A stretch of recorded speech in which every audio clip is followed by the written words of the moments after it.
Hello, everybody. It is Friday. It is the day after postmortem of the 49ers 12-6 loss to the Los Angeles Rams. Ew.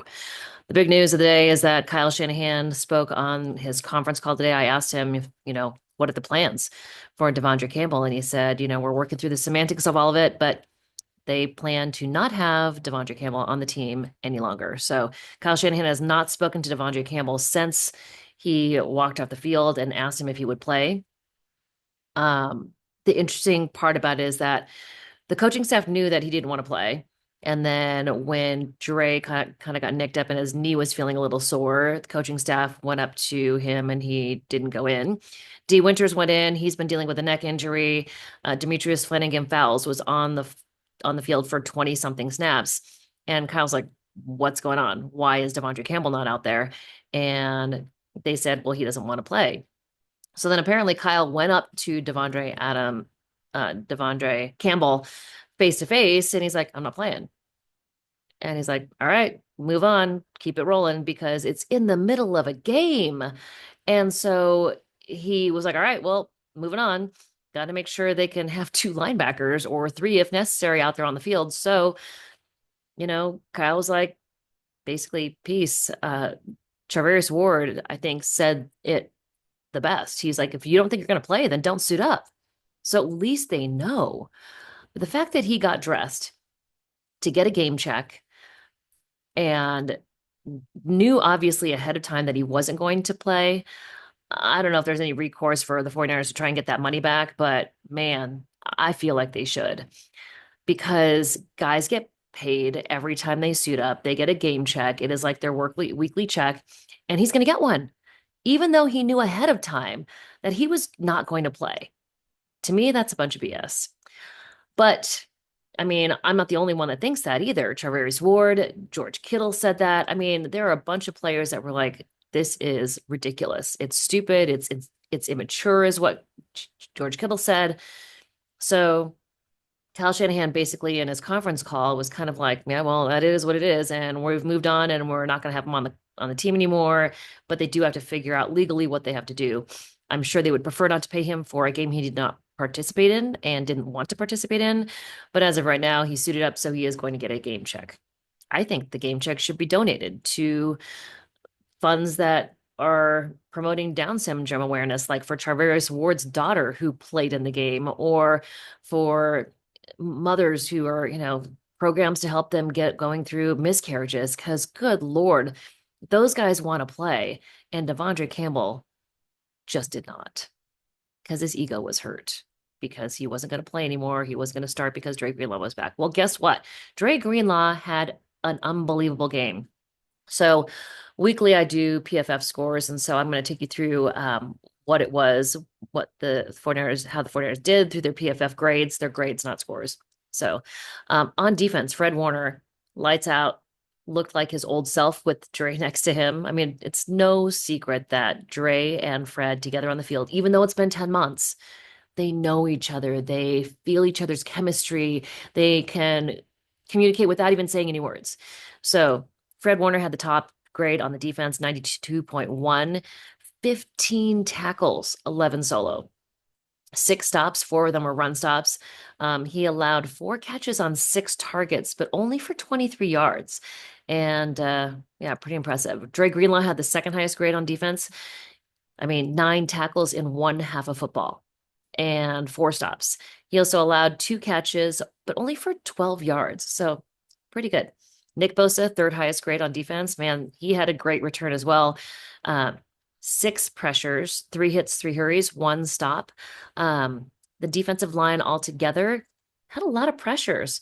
It was 20 altogether, and it was, let's see, where is it? Here we go. Along with Nick Bosa, Malik Collins, 4 hurries, Yetur Gross-Matos, 1 hit, 2 hurries, Leonard Floyd, 2 hurries, and then 1 hurry each for Evan Anderson, Jordan Elliott, Deommodore Lenoir, Kalia Davis, and Fred Warner, all recorded pressures in the form of hurries. Few missed tackles. So those players didn't get as good of grades. I didn't write down everybody's grades. Talanoa Hufanga, 2 missed tackles. Malik Collins, 2. Jair Brown, 1. Jordan Elliott, 1. And Charvarius Ward, 1. Um, so definitely check out this whole story. It goes up on NBC Sports Bay Area about the PFF grades. It'll have the whole thing on there. I'm gonna kind of giving you highlights.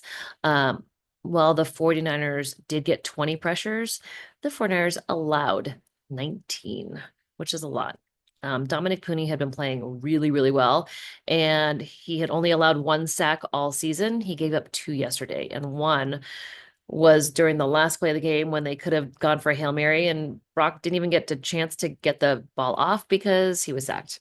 So not great on that side. George Kittle, top grade on the offense. I mean, 61 yards on catching four of seven targets. He also forced three missed tackles. George, getting the yak, getting the missed tackles. Deebo Samuel, really not a great score, 44.7. He only caught three of his seven targets, obviously, for 16 yards, carried the ball twice for 3 yards. So, big topic, of course, Deebo Samuel. How is he going to bounce back from this lack of production? And I think that's why you're not going to see tanking, quote unquote. Players aren't going to tank, coaches are not going to tank because they're trying to springboard into the next job, whatever that is. They're going to try and spring into the next season. Deebo Samuel is going to try and bounce back from this performance for the next three games. Like he has not had a 100-yard game in weeks. So, I mean, players are not going to do that. They're not going to give up on the season. I mean, granted, they're not going to make it to playoffs, but they're not going to just, oh, I'm going to phone it in. No, players have to play and coaches have to coach because otherwise they'll get fired. Um, Also, a lot of times players, they have incentives. So there's incentive on, how they're, if they have performance limits. So if they get to a Pro Bowl. So even if you have a losing season, I mean, George Kittle's going to make it to a Pro Bowl. That's a bonus for him.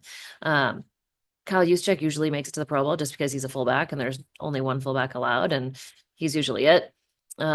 He hasn't had a remarkable season, but he's had a pretty good season, except for the one fumble. That was so bad. Um, but I look at where the 49ers are, and it's a tough situation, and they've played a lot of really bad football this year. But there have been highlights. I think the toughest one is Brock Purdy. How do they pay him? He's going to get paid regardless.